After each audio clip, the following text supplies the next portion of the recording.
Assalamualaikum. Ketemu lagi sama aku Puput di Membaca Sampai Titik.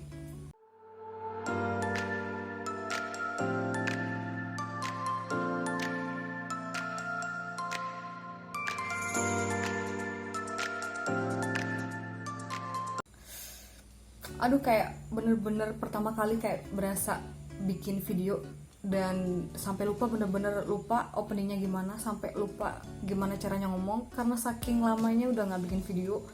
Dan karena yang pertama emang sempat sakit, kemudian keterusan lebaran kan, terus juga keterusan pindahan, jadi bener-bener ribet banget. Sibuk sih enggak, cuma ribet banget, jadi nggak sempet bikin video. Jangankan bikin video ya, sempet buat baca aja itu bener-bener udah nggak sempet lagi karena saking ribetnya gara-gara pindahan. Dan baru ini juga nyelesain satu buku lagi setelah lama nggak baca buku. Itu udah kayak baru memulai lagi dari awal, jadi udah ada rutinitas dari awal, kemudian ke-cut karena lagi ribet banget. Dan sekarang tuh belajar memulai lagi dari awal tuh rasanya berat banget. Jadi kalau kalian ngelihat video ini berarti videonya udah tayang, dan itu berarti aku udah benar-benar berhasil buat menarik diri aku buat bikin video dan ngedit lagi. Bener-bener kayak sebenarnya udah males banget sih, tapi karena pengen ngelanjut bikin video jadi aku paksain buat bikin video lagi. Nah, tapi kali ini nih bukunya aku bilang sih spesial banget ya. Kenapa spesial? Karena biasanya kalau aku baca buku, pilih buku yang emang aku pengen baca. Tapi kali ini bukan karena pengen aku baca, tapi ini adalah buku rekomendasi. Nggak rekomendasi juga sih, lebih ke ini adalah buku pemberian dari rekan kerja suami aku. Jadi dia nyaranin buat nge-review buku ini. Beliau menyarankan aku buat nge-review buku ini, dan terima kasih banget bapak aku dikirimin buku ini. Jadi aku bisa baca dan bisa nge-review juga akhirnya. Judulnya adalah Keabadian Jiwa. Kayaknya aku lihat jarang banget ya ada yang review buku ini. Tapi ini adalah buku international bestseller. Telah diterjemahkan ke dalam 20 bahasa. Judulnya Keabadian Jiwa. Studi kasus tentang kehidupan jiwa di dunia roh dan dunia fisik serta keabadian kita. Pengarangnya adalah Michael Newton. Dan ini dia bukunya. Udah ada yang pernah baca belum ya? Kalau kalian pernah baca, kalian tulis di komen. Kayaknya kita perlu sharing banget deh. Soalnya setelah aku baca buku ini, aku tuh kayak butuh seseorang yang juga pernah baca dan paham tentang ilmu agama yang sekarang aku percaya, ilmu agama Islam. Jadi aku pengen banget nge-compare buku ini dengan agama Islam, tapi kayaknya nggak bisa masuk ya, karena emang dasarnya aja nggak cocok mungkin ya. Cuma nggak paham lagi sih. Cuma aku percaya kalau ini memang bukan buku karangan, maksudku bukan buku rekayasa. Aku percaya bahwa bakal ada penjelasannya dari agama Islam itu sendiri, itu tentang apa.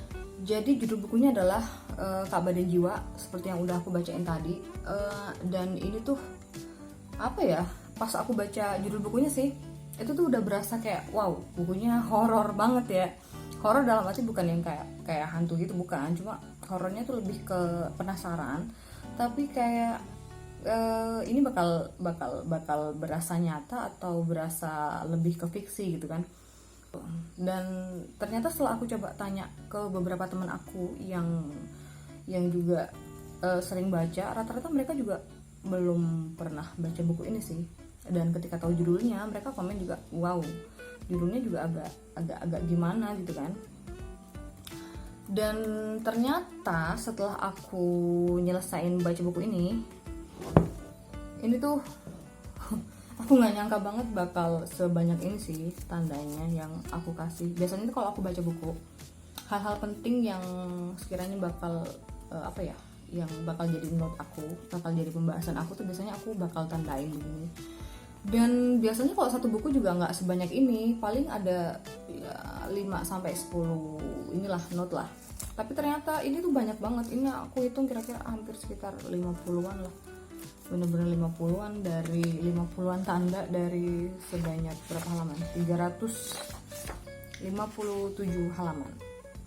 Jadi buku ini adalah karangan Michael Newton, cetakan pertama di Maret 2012 dan cetakan ketiga di bulan April 2021. Diterbitkan oleh penerbit Graita Yogyakarta.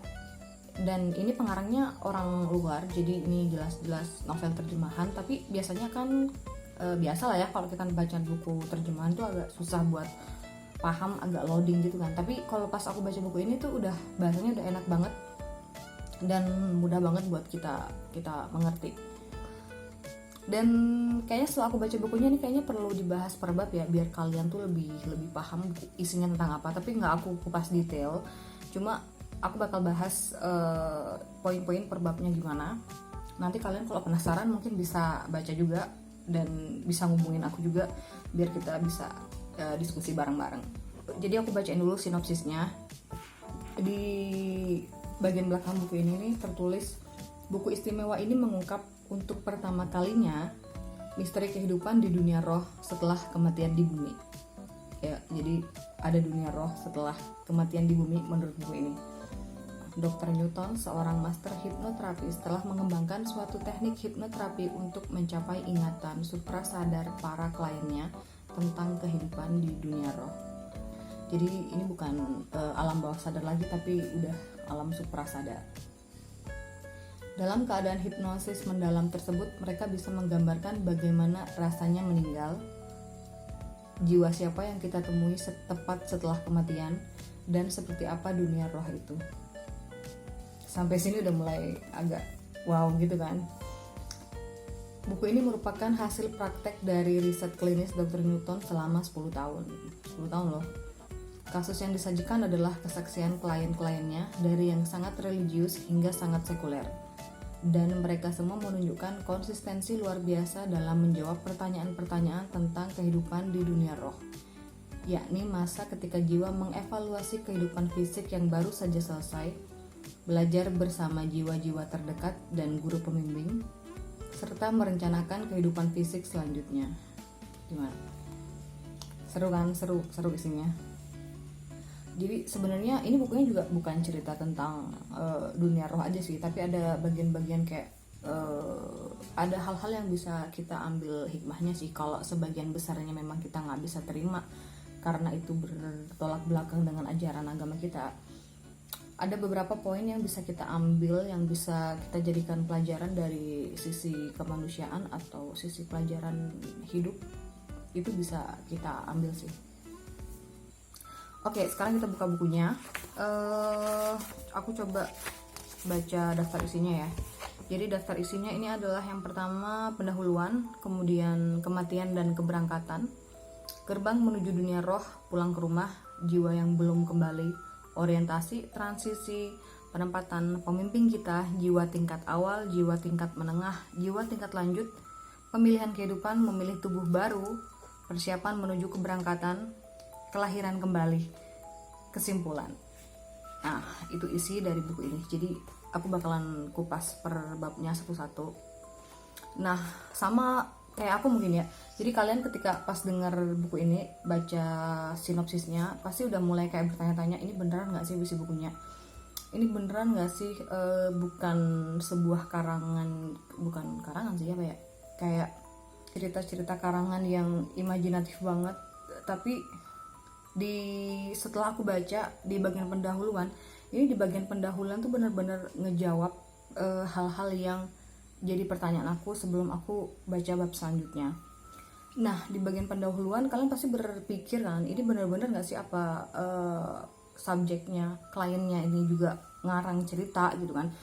Tapi ternyata di buku ini penulisnya juga ngeklaim bahwa dari beberapa hipnotis yang dia lakukan kepada kliennya, yang di sini bukannya disebut subjek, mereka tuh para kliennya yang dihipnotis itu mereka jawabnya sesuai konsisten gitu loh. Jadi kayak misalnya nih, gambar yang dibilang konsisten tuh begini. Kalau misalnya subjek nih ditanya di hipnotis, kemudian ditanya mereka memasuki rumah yang sama gitu kan, kemudian ditanya, waktu kamu masuk rumah apa sih yang kamu lihat di sekitar rumah itu. Jadi ini subjek nih yang dibilang konsisten, mereka tuh bilang kalau oh di depan rumah tuh ada pagar, pagarnya tuh warna hijau, terus di belakang pagar itu ada pohon kanan kiri dua. Terus kayaknya warna pohonnya juga bukan hijau deh, merah misalnya. Iya, mereka jadi konsistennya seperti itu. Jadi dia bilang semua subjek yang dihipnotis itu mereka menjawab pertanyaan dengan konsisten, dengan jawaban yang sama persis. Bahkan mereka juga menggambarkan situasinya dengan hampir sama gitu kan, ya sama yang seperti aku contohin tadi. Jadi ini pagarnya warna coklat, kemudian di sebelah pagar tuh ada pohon kan, ada pohon dua kayak gitu. Jadi dia ngeklaimnya ini nggak mungkin bohong, nggak mungkin karangan, karena subjeknya, para kliennya itu yang dia hipnotis itu sama-sama memberikan jawaban yang sama. Nah, sebelumnya Dr. Newton ini adalah seorang hipnoterapis yang dia sebenarnya spesialis untuk penyembuhan, untuk mengendalikan rasa sakit gitu loh. Jadi mungkin biasanya para kliennya tuh kesana untuk mengeluhkan rasa sakit gitu loh. Jadi rasa sakit yang misalnya nih ya, aku kasih contoh biar lebih mudah dipahami aja sih. Ngerasa sakit kepala nih. Kenapa ya aku sakit kepala? Tapi aku udah ke dokter tapi nggak sembuh gitu loh.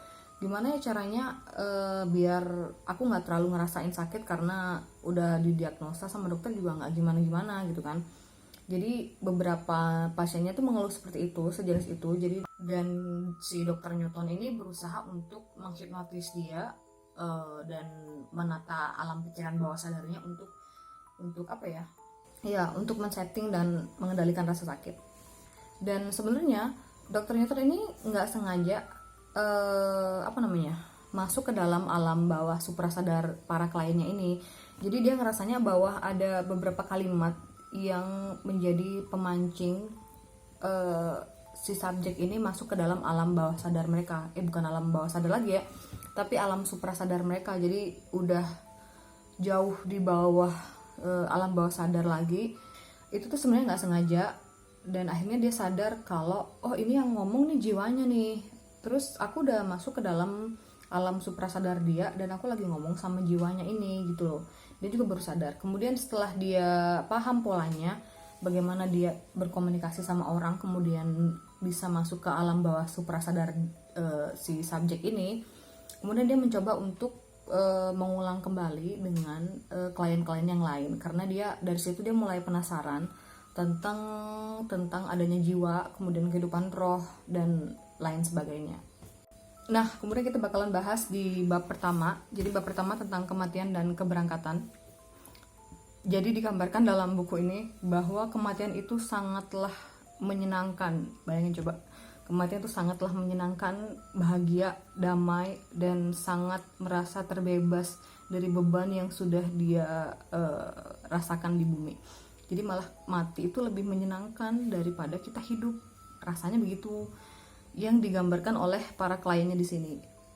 Jadi setelah aku baca di sini tuh kayak kayak ini mulai beda ya sama pemahaman di agama aku. Jadi nggak ada ceritanya sakaratul maut, kemudian juga nggak ada ceritanya sakit, dan mereka menggambarkan bahwa mereka itu seperti ditarik dari tubuh mereka, kayak ada sesuatu yang menarik dia dari tubuhnya. Itu rasanya seperti mengupas kulit pisang. Dia bilang begitu, nggak terasa sakit. Jadi kerasa kayak enak banget gak sih? Jadi mati tuh enak gitu loh. Jadi ketika aku baca buku ini berasanya kayak mungkin lebih enak mati kali ya daripada hidup. Jadi rasanya malah kayak lebih baik mati aja deh daripada susah-susah hidup. Ngapain ya kan kalau mati itu enak. Itu isi bab pertama ya. Kemudian di bab kedua di sini judulnya adalah Gerbang Menuju Dunia Roh. Digambarin di sini ketika roh itu menuju dunia roh, di situ mereka bakal kerasa ada sesuatu yang menarik. Mereka gambarkan seperti itu, ada sesuatu yang menarik mereka ke atas, dan ketika mereka sampai di dunia roh, mereka akan dipertemukan dengan pembimbing mereka. Jadi pembimbing di sini rasanya seperti kayak ketika kalian kuliah ospek ada kakak pembimbing kan, ya begitulah. Digambarkan di sini juga disebutnya pembimbing. Mereka itu bertugas untuk membimbing kalian, jiwa kalian yang baru masuk. Jadi kayak ada aku di sini, jadi jangan bingung dan jangan terlalu kaget gitu loh. Jadi tugas pembimbing begitu. Jadi mereka bertugas untuk membantu jiwa-jiwa yang baru datang, membantu mereka untuk melewati rasa kaget setelah kematian. Kemudian bab ketiga, pulang ke rumah. Jadi ketika kalian meninggal, di dalam buku ini diceritakan ketika kalian meninggal kemudian udah masuk ke dalam dunia roh, kalian akan bertemu dengan orang-orang terdekat kalian. Jadi misalkan nih orang tua kalian meninggal, kalian juga meninggal, kalian nanti di dunia roh kalian akan bertemu dengan jiwa orang tua kalian yang sudah meninggal, begitu. Kemudian di bab 4 tentang jiwa yang belum kembali. Jadi di bab 4 ini digambarkan bahwa ada beberapa jiwa yang memang tidak langsung kembali setelah kematian. Nah, digambarkan di sini adalah jiwa yang belum kembali adalah jiwa-jiwa yang masih bisa dibilang nyangkut gentayangan kali ya di bumi. Jadi mereka belum kembali karena merasa kayak ada kematian yang tidak wajar terhadap dirinya. Jadi kayak belum lega, belum ikhlas. Kemudian juga karena alasan keluarga terdekatnya mereka tuh belum ikhlas melepas kepergian mereka. Jadi ibaratnya mereka kayak gantung gitu loh, mau kembali tapi kayak berat ninggalin dunia, ada suatu hal yang belum beres. Jadi mereka belum kembali ke dalam dunia roh. Kemudian di bab 5 yaitu orientasi. Nah nih ya ceritanya, ketika kalian udah meninggal, mati, kemudian naik ke atas nggak sih, aku lupa penggambarannya. Mereka itu ditarik, tapi nggak detail kalau mereka ditarik ke atas sih, tapi mereka digambarkan ditarik. Kemudian setelah ketemu pembimbing, ketemu orang-orang terdekat mereka akhirnya juga mengalami masa orientasi. Bayangin nggak? Jadi orientasi di sini itu adalah kayak sesi wawancara gitu loh, wawancara kalian jiwa yang baru dengan pembimbing mereka, kayak ditanya. Jadi di dunia tuh mereka susahnya gimana, terus kendalanya apa di dunia gitu loh. Terus di sini juga ada contoh kasusnya itu kalau ternyata ada jiwa yang meninggalnya itu bunuh diri, tapi ternyata mereka di sana itu tidak mendapat hukuman karena bunuh diri. Ini menurut aku beda banget ya sama kepercayaan dari agama aku. Jadi ketika mereka meninggal dengan bunuh diri, mereka tidak dieksekusi, tidak diberikan hukuman, tapi mereka hanya di kayak sesi wawancara gitu loh. Kenapa sih sampai bunuh diri gitu loh. Dan cuma bedanya katanya di dalam buku ini ketika kalian itu bunuh diri, kalian tuh kayak buang-buang waktu, karena nantinya kalian harus mengulang lagi tentang dunia yang baru kalian lewatin tapi tidak sampai selesai. Jadi ibaratnya kan kalau bunuh diri kan kayak putus asa gitu kan, jadi belum saatnya mati tapi kalian memilih untuk mati. Jadi nanti ketika kalian bunuh diri, kalian tuh harus balik lagi ke dunia mengulang cobaan yang belum selesai kalian kerjakan, begitu.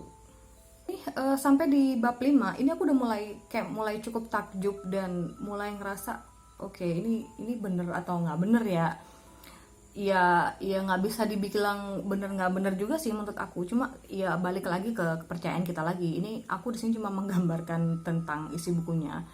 Cuma kalau aku boleh berpendapat nih, kalau menganggap buku ini bener, nyata, dan sesungguhnya akan terjadi setelah kita kematian, itu rasanya kayak enak banget kan ya. Jadi di sini digambarkan bahwa nggak ada hukuman bagi jiwa-jiwa yang nantinya akan meninggal. Jadi nggak ada surga neraka, nggak ada. Jadi setelah dipikir-pikir, terus ngapain di bumi berbuat baik ya kan? Kalau nantinya ketika meninggal kalian juga nggak dieksekusi buat ditanya ditimbang baik buruknya, kemudian nggak ada hukuman buat kalian hidup di bumi, itu kayaknya enak banget ya kan. Jadi kita ngapain sebenarnya hidup di dunia, tapi nanti ketika mati ya cuma ditanya aja, nggak ngapa-ngapain. Terus ngapain kita baik-baik sama orang ya kan, terus ngapain kita ya udah mending hidup seenaknya aja kan, toh nanti kalau mati juga bakal enak-enak aja ya kan konsepnya begitu kan harusnya, kalau kita mau percaya sama buku ini gitu kan. Oh ya, di buku ini juga digambarkan dalam setiap bab itu penulis memberikan pernyataannya dulu, kemudian ada contoh kasusnya. Jadi di sini tuh berbentuk berbentuk pernyataan penulis dulu, kesimpulan penulis, anggapan penulis, kemudian nanti ada contoh kasusnya. Jadi contoh kasusnya itu dibuat dari hasil rekaman percakapan antara si dokter Newton ini sama kliennya yang disebut subjek. Jadi di sini tuh tertulis kasus, misalnya kasus 1 gitu kan. Di sini tuh bener-bener kayak hasil rekaman yang diketik ulang. Dokter Newton jadi bertanya, kemudian subjeknya ngejawab, kemudian dokter Newton juga nanya lagi, kemudian dijawab. Jadi konsepnya seperti itu konsep bukunya. Jadi bener-bener kayak rekaman yang ditulis ulang dalam sebuah buku menurut hasil wawancara yang pernah dilakuin dengan subjek. Kemudian di bab 6 ini tentang transisi. Di bab 6 ini, di bab transisi ini aku pikir nggak ada yang menarik. Jadi kayak penggambaran aja ketika kalian masuk ke dunia roh, kemudian harus ngelewatin apa. Jadi di sini sebenarnya bahasanya lebih banyak ke kayak bahasa fisika gitu loh. Jadi ada energi, kemudian penggambarannya juga nggak sejelas kayak misalnya oh di dunia roh nih warnanya serba putih, kemudian ada kayak jalan-jalannya atau gimana, nggak sedetail itu juga. Jadi mereka tuh sebenarnya juga kesulitan menggambarkan apa yang terjadi dengan jiwa mereka dan mereka sedang di mana. Tapi bahasa mereka tuh lebih kayak ke bahasa fisika gitu loh, ada energi, kemudian ada ya hal-hal bahasa fisika begitulah. Karena aku nggak terlalu paham fisika, jadi sebenarnya kadang-kadang kalau ada bahasa yang agak susah, oke, aku skip aja. Kemudian di bab 7 ini tentang penempatan. Nah, setelah mereka masuk ke dunia roh, kemudian ketemu pembimbing, kemudian orientasi, mereka tuh ditempatkan dalam sebuah kelompok-kelompok yang juga teman-teman mereka adalah jiwa-jiwa yang lain gitu loh. Jadi dijelaskan di sini bahwa jiwa-jiwa ini mereka memiliki tingkatan warna berbeda sesuai dengan tingkat kedewasaan mereka. Jadi setelah berapa lama mereka reinkarnasi, kemudian sudah berapa lama mereka belajar tentang hidup, mereka nanti setelah mereka lebih dewasa, mereka akan memancarkan energi warna yang berbeda. Jadi misalkan awalnya putih, nanti ketika naik lagi warna kuning, atau enggak warna hijau, warna biru, itu ada tingkatannya sesuai dengan tingkat kedewasaan jiwa masing-masing. Jadi di sini juga udah dijelaskan tingkat warna-warna yang akan muncul sesuai dengan tingkat kedewasaan jiwa itu. Nah, kemudian di bab 8 di sini tentang pembimbing kita. Di sini juga dijelaskan tentang pembimbing. Jadi pembimbing yang menemui jiwa itu pertama kali. Di sini dijelaskan secara detail tentang tugas pembimbing, kemudian tingkatan pembimbing, dan di sini juga disebutkan bahwa mereka merasakan kehadiran kekuatan tertinggi yang mengatur dunia roh, tapi mereka tidak menyebut Tuhan dengan sebutan dia, tapi sesuatu. Jadi mereka tuh menyebutnya Tuhan tuh sebagai sesuatu, bukan dia. Jadi nggak bisa diorangkan gitu loh. Jadi mereka menyebutnya sesuatu yang mengatur tentang dunia roh. Kemudian di bab 9, jadi di bab 9 sini tentang jiwa tingkat awal. Nah, ini seperti yang aku bilang sebelumnya, kalau jiwa yang baru, hitungannya baru reinkarnasi, kayak 1-2 kali reinkarnasi kemudian balik lagi ke dunia dan baru belajar sedikit, ini mereka sebut dengan jiwa tingkat awal. Jadi jiwa tingkat awal ini cenderung lebih ke kanak-kanakan ditimbang jiwa tingkat lainnya. Jadi misalnya beberapa jiwa yang juga gentayangan atau tinggal di bumi dan nggak segera naik, itu rata-rata mereka juga disebutkan di sini adalah jiwa-jiwa yang masih dalam tingkat awal. Jadi belum dewasa gitu loh, belum terbiasa dengan kematian dan belum terbiasa dengan pelajaran hidup. Kemudian di bab 10 dijelaskan tentang jiwa tingkat menengah. Ya sama, ini adalah tingkatan jiwa setelah tingkat awal. Kemudian di bab 11 ini tentang jiwa tingkat lanjut. Jadi ini tingkatan jiwa setelah tingkat menengah. Jadi macam-macam tingkatan jiwa begitu digambarkan di sini.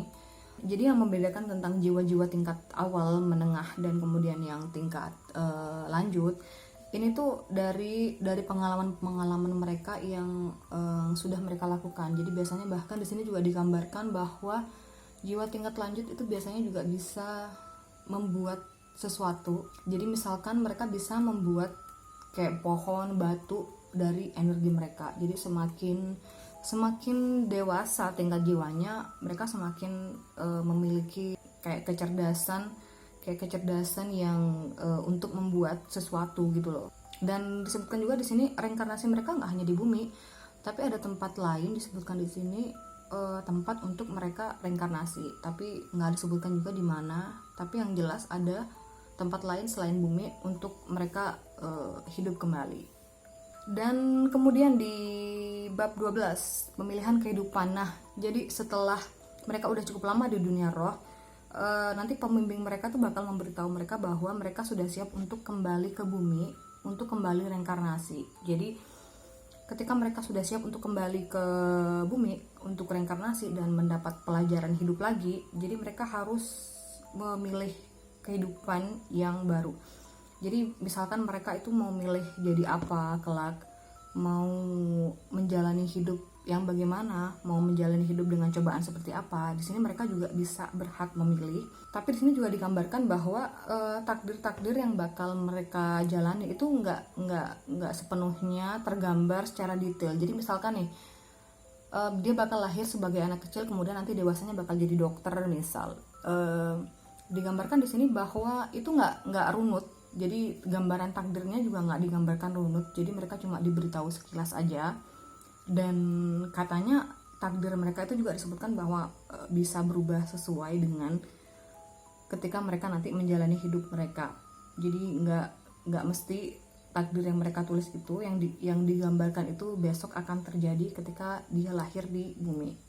Jadi kayak enak banget kali ya kalau kita reinkarnasi, kemudian misalnya kita punya di kehidupan sekarang, kita tuh merasa kayak oke, ada yang kurang dan aku tuh mau jadi apa gitu kan, kayak ada yang miss dari hidup kita yang sekarang. Kita tuh mungkin bisa berangan-angan, oke, besok kalau kita reinkarnasi aku bakal milih buat jadi ini. Jadi katanya kalian itu bisa milih besok kalau kalian percaya sama buku ini. Kemudian setelah kalian memilih kehidupan, kalian juga diperkenalkan untuk memilih tubuh yang baru. Jadi setelah kalian memilih takdir kalian mau jadi apa, kalian juga boleh memilih tubuh. Jadi kayak misalnya kalian itu memilih tubuh yang nggak normal atau cacat, disebutkan di sini bahwa kalian bakal lebih cepat untuk mencapai tingkat kedewasaan. Jadi kayak kalian menjalani hidup yang lebih berat dengan cobaan yang lebih berat, dan kalau kalian itu berhasil ngelewatinnya, kalian tuh bakal lebih cepat untuk melewati tingkat kedewasaan itu gitu loh. Jadi kalau misal nih, kalau kalian hidup dengan tubuh yang normal, mungkin kalian setelah reinkarnasi dari 1 ke 2. Tapi kalau kalian memilih dengan tubuh yang kayak kurang, misalnya cacat gitu kan, kalian bakal lebih cepat naiknya, jadi dari 1 ke 5. Itu bisa terjadi dengan cara kalian memilih tubuh yang baru. Jadi di sini tuh digambarkan kalau kita memiliki tubuh yang cacat, yang nggak sempurna, itu tuh nggak perlu dikasihani, karena itu sebenarnya adalah pilihan kita sendiri, dan itu juga untuk kebaikan kita. Karena apa? Karena kita udah memilih tubuh itu dengan resiko itu, dan nantinya kita bakal ngelewatin tahap kedewasaan jiwa yang lebih cepat daripada tubuh yang normal. Nah, di 14, di persiapan menuju keberangkatan ini, kalian bakal diberikan gambaran bahwa ketika kalian lahir, kalian akan hidup dengan lingkungan seperti ini loh, dengan orang tua seperti ini. Nah, itu akan digambarkan pada saat kalian akan dilahirkan kembali. Kemudian di bab 15, tentang kelahiran kembali. Jadi jiwa ini akan turun ke bumi ternyata pada saat bayi itu masih dalam kandungan. Jadi ketika bayi masih dalam kandungan, ternyata jiwanya sudah turun ke bumi. Tapi mereka katanya masih bisa keluar masuk dari tubuh bayi untuk menunggu si bayi ini lahir. Dan bab selanjutnya adalah bab kesimpulan. Jadi yang menarik menurut aku tentang buku ini adalah tentang kisah-kisah perjalanan jiwa ketika mereka masuk ke dunia roh, mereka ngapain aja, pengalaman mereka, kemudian mereka bisa apa aja di dunia roh gitu kan. Itu menurut aku menarik. Sebenarnya balik lagi sama kepercayaan agama kalian sendiri, kepercayaan kalian masing-masing. Jadi kalian mau percaya sama buku ini apa enggak, atau bahkan setelah kalian baca buku ini yang dulunya kalian nggak punya agama, akhirnya kalian mulai merasa bahwa Tuhan itu ada, atau percaya bahwa reinkarnasi itu ada, ya tergantung kalian sih sebenarnya. Cuma kalau aku sendiri, ini banyak hal yang tidak pas dalam ajaran agama aku. Jadi mungkin ini bakal cukup jadi bahan bacaan aja, cukup jadi bahan hiburan aja, ya cukup di situ. Tapi sebenarnya ada beberapa yang bisa kita ambil dalam buku ini, ada beberapa hikmah yang bisa kita ambil dalam buku ini. Di sini juga ada gambaran tentang kemanusiaan, bagaimana kita menyikapi sikap kita ketika ada takdir kita yang nggak sesuai dengan keinginan kita. Itu juga mungkin bisa diambil sisi positifnya dari buku ini. Jadi nggak semuanya bisa aku ambil juga, jadi nggak semuanya juga bisa aku buang dari buku ini. Ya cukup menarik, aku pikir. Ya udah, itu aja.